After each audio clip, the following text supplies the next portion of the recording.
Esperar e confiar no Senhor.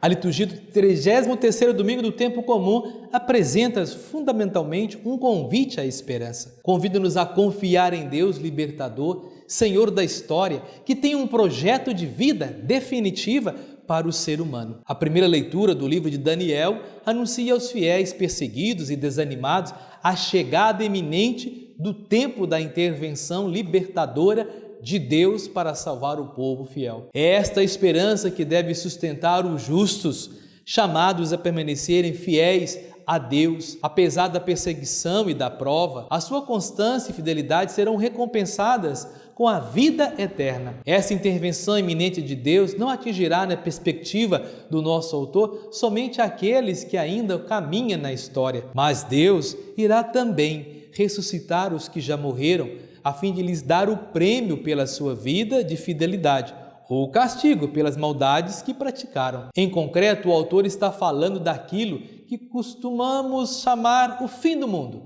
O que ele está dizendo é de uma intervenção de Deus, que porá fim ao mundo da injustiça, da opressão, da prepotência, de morte, que iniciará um mundo novo, de justiça, de felicidade, de paz, de vida verdadeira. Esse texto de Daniel garante a vida eterna àqueles que procuram viver na fidelidade os valores de Deus. Na segunda leitura da carta aos Hebreus, lembra que Jesus veio ao mundo para concretizar o projeto de Deus no sentido de libertar o ser humano do pecado e de o inserir numa dinâmica de vida eterna. Com a sua vida e com o seu testemunho, ele ensinou-nos a vencer o egoísmo e o pecado e a fazer da vida um dom de amor a Deus e aos irmãos.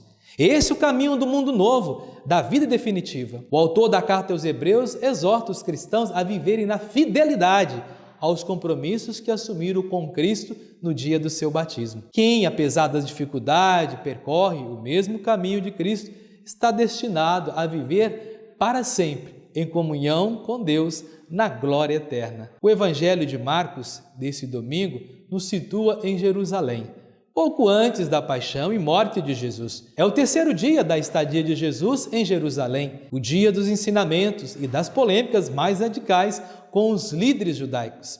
No final desse dia, já no Jardim das Oliveiras, Jesus oferece a um grupo de discípulos, Pedro, Tiago, João e André, como nos fala Marcos 13:3, um amplo e enigmático ensinamento que ficou conhecido como o discurso escatológico. A maior parte dos estudiosos do Evangelho segundo Marcos considera que esse discurso, apresentado com uma linguagem profética, apocalíptica, descreve a missão da comunidade cristã no período que vai desde a morte de Jesus até o final da história humana. É um texto difícil, que emprega imagens e linguagens marcada pelas alusões enigmáticas, bem ao jeito do gênero literário Apocalipse. Não seria tanto uma reportagem jornalística de acontecimentos concretos, mas antes uma leitura profética da história humana.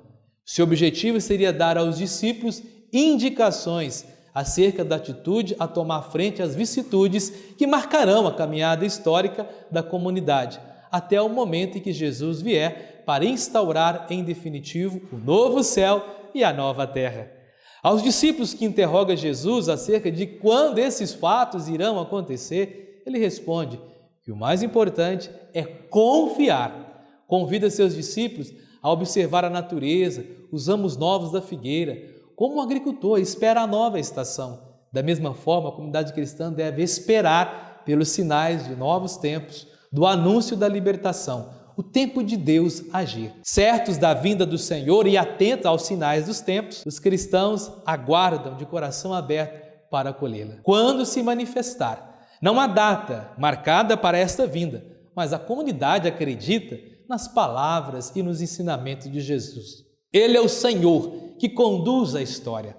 Contudo, no Evangelho, Jesus garante-nos que no futuro sem data marcada, o mundo velho do egoísmo, do pecado vai cair e que em seu lugar Deus vai fazer aparecer um mundo novo, de vida e de felicidade sem fim. O cristão fiel não se entrega ao desespero diante das provações, pois acredita que Deus é o Senhor da história.